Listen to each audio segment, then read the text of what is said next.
दरिया स्वात के अंदर एक माँ और उसके 4 बच्चे। ये नीचे नौजवान अपनी आंख को देखा हाल बता रहा है और कह रहा है कि इस माँ की चीख ने हमको पहुंच रही थी और वो सिर्फ एक ही अपील कर रही थी कि जालिमों मुझे नहीं, कम से कम मेरे बच्चों को तो बचा लो।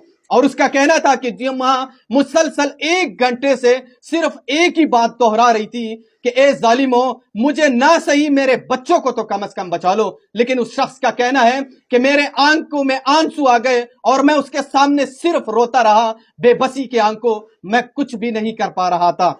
और उसके बाद उसका कहना है कि ये माँ मुसलसल 1 घंटे से चीखती रही, चिल्लाती रही और सिर्फ एक ही अल्फाज अपने मुंह से निकालती रही कि ए जालिमो मुझे ना सही मेरे बच्चों को बचा लो। और उसके बाद उसका कहना है कि इस वीडियो के अंदर आप देख भी सकते हैं कि पहले राउंड में 2 औरतें बह जाती है। इनमें से ये 4 बच्चों की मां भी मौजूद थी और वो हमेशा हमेशा के लिए इन लहरों की नजर लग जाती है और इन लहरों में चली जाती हैं। अभी तक इतलात के मुताबिक इस माजी का जो बॉडी वो निकाली जा चुकी है, लेकिन इतलात यही आ रही है कि 19 में से 19 अफराद इस दुनिया से रुखसत हो चुके हैं।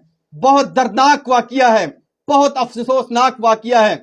और अफसोस इस बात पे हमें बहुत ज्यादा आता है कि पाकिस्तान इस एडवांस टेक्नोलॉजी में भी अपनी आवाम को नहीं बचा सकता है। और अगर मैं ये बता दूं, अगर ये वाकया मगरिबी दुनिया में पेश आता तो अल्लाह की जात की कसम उठा के कहता हूं कि पूरा आसमान हेलीकॉप्टरों से भर जाता और उसको बचा लेते।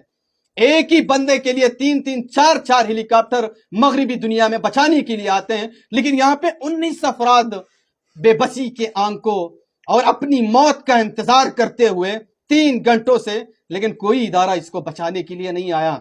वहां पे खड़े हुए तमाम लोग उनकी सामने सिर्फ रो रहे थे, कुछ कर नहीं रहे थे।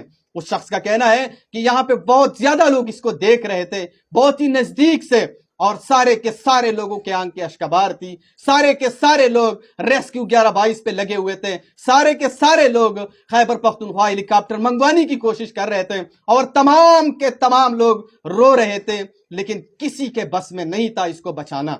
और उसके बाद उसका कहना था कि ये लहर इतनी ऊंची हो गई कि एक एक इसमें बहने लगा और एक एक इसमें चलता बना। इनमें बच्चों की तादाद भी बहुत ज्यादा है, औरतें भी हैं, जवान भी हैं। लेकिन अफसोस इस बात पे आता है कि आज हमारा मुल्क इतना कमजोर हो चुका है कि 19 घर के 19 अफराद एक जगह पे फंस चुके हैं मुसलसल 3 घंटों से, लेकिन हुकूमत पाकिस्तान इसको बचाने की सलाहियत नहीं रखता। अगर मैं बता दूं तो दुनिया में सबसे गरीब मुल्क भी अपने अवाम के लिए ढेर सारे हेलीकॉप्टर और ढेर सारे रेस्क्यू इंतजामात करके बैठता है, लेकिन हमारे मुल्क के अंदर आज भी वही रोला बना हुआ है पुराने वाला। बहरहाल ये तफसीलात